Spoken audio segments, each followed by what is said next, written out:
राधे राधे। आज हम लोग जानने वाले हैं कि लड्डू गोपाल जी को स्नान करवाने के बाद उस जल का क्या उपयोग करें। तो आप जितने लोगों से सुनेंगे उतनी तरीके की बात सुनेंगे, लेकिन अगर आपको सचमुच इसका सटीक उपयोग जानना है तो एक वीडियो आपको सारा सटीक उपयोग बतला सकता है। तो चलिए जानते हैं कि लड्डू गोपाल जी को स्नान कैसे करवाते हैं। तो लड्डू गोपाल जी को 5 तरीके से स्नान करवाई जाती है। सबसे पहले पंचामृत से, शुद्ध जल, कच्चा दूध, चौथा होता है फलों का रस और पांचवा होता है कंदोदक से। तो इन 5 तरीके से ठाकुर जी को स्नान करवाई जाती है।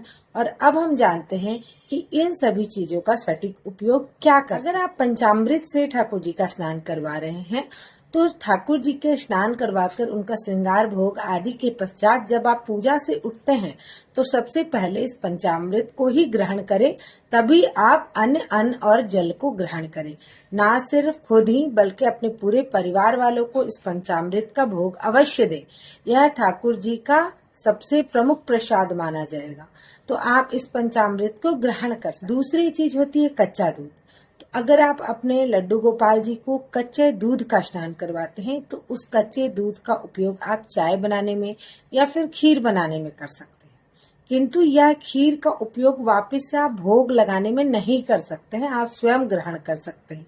इसलिए आप अगर चाय बनाने की कार्य करें तो सबसे उत्तम होगा कि आप इसका चाय बना लें। लेकिन एक बात का विशेष ध्यान दें कि इस चाय के साथ आप किसी अन्य चीज को ग्रहण ना करें जिसमें लहसुन प्याज हो।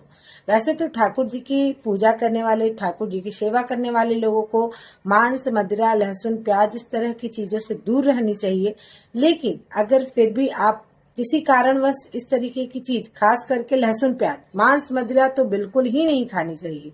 अगर आप लहसुन प्याज ग्रहण भी करते हैं तो ठाकुर जी के कोई भी चीज के साथ आप इन सभी को उपयोग ना करें। तीसरी चीज होगी वह होगा शुद्ध जल।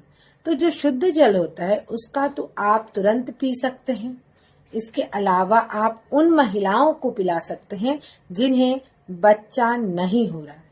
तो यह बहुत ही उपयोगी होता है उन लोगों के लिए जिन्हें अभी संतान प्राप्ति में मुश्किलें हो रही हैं। तो आप इस शुद्ध जल का इस तरह से इस्तेमाल कर सकते हैं। चौथी चीज होती है फलों का रस। तो फलों का रस को तो आप बिल्कुल उपयोग में ले ही सकते हैं, यह तो स्वादिष्ट और पौष्टिक दोनों ही होता है। तो ठाकुर जी के स्नान के बाद आप इनका ग्रहण कर लें। और पांचवा होता है कंदोदक स्नान। क्योंकि इस जल में चंदन का मिश्रण होता है इसलिए आप इसको ग्रहण नहीं कर सकते। इसलिए इस जल को आप तुलसी जी में या फिर किसी अन्य पौधे में डाल सकते हैं। लेकिन एक बात का विशेष ध्यान रखें कि इस जल को कोई भी ऐसे वैसे जगह में ना डालें जहां पैर लगने की संभावना हो, या फिर कूड़े करकट या नाली में, बेसिन में, सिंक में, इन सभी चीजों में बिल्कुल भी ना डालें। आप कोशिश यही करें कि इस जल को या तो तुलसी जी में डाल दें या फिर अपने घर में कोई भी फूल के पौधे का गमला हो तो उस गमले में डालें। गमले में पैर लगने की संभावना नहीं होती है, इसलिए आप इस जल को किसी भी गमले में ही डालें। ठाकुर जी से जो जल प्राप्ति होती है, ठाकुर जी के 5 स्नान से जो अलग अलग चीजों की प्राप्ति हो रही है, आप उसका उपयोग इस तरीके से कर सकते हैं।